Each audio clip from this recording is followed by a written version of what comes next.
until it was ceased in November of 2019.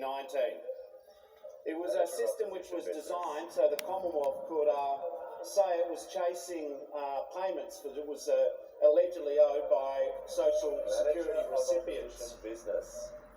But in about April of 2021, at the door of the federal court, on the day that ministers and senior public servants might have to have given evidence in the trial of the class action, the Commonwealth finally admitted that it had no legal basis to raise these debts, that in fact it unlawfully raised $1.7 billion of debts against 433,000 vulnerable Australians. It was described by the court as a shameful chapter in Commonwealth public administration.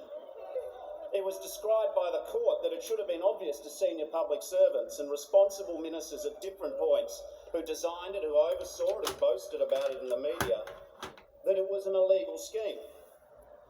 Advocates, citizens, the Administrative Appeals Tribunal, MPs, the media all campaigned on this. Great harm was caused by the Robodebt scheme.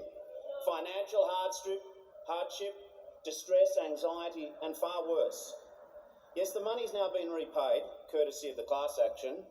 Yes, the scheme has stopped, courtesy of the people of Australia. Yes, the government's gone, courtesy of the voters. But Labor has promised to introduce a Royal Commission because there is much that we do not know. I work with my colleagues, the Attorney General and the Minister for Social Services. The terms of reference will likely go to who was responsible for the design, development and establishment of the scheme. What questions were ever asked about its legality? What risks were identified?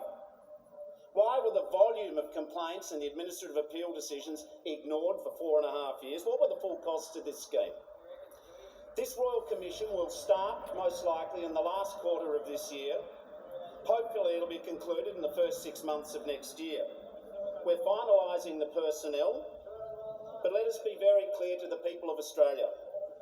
If we don't learn from the mistakes which the previous government has never owned up to, then we can make it again. It's the very least that we owe to nearly 500,000 of our fellow Australians who were illegally attacked by their own government. Give the call to the member for Indi.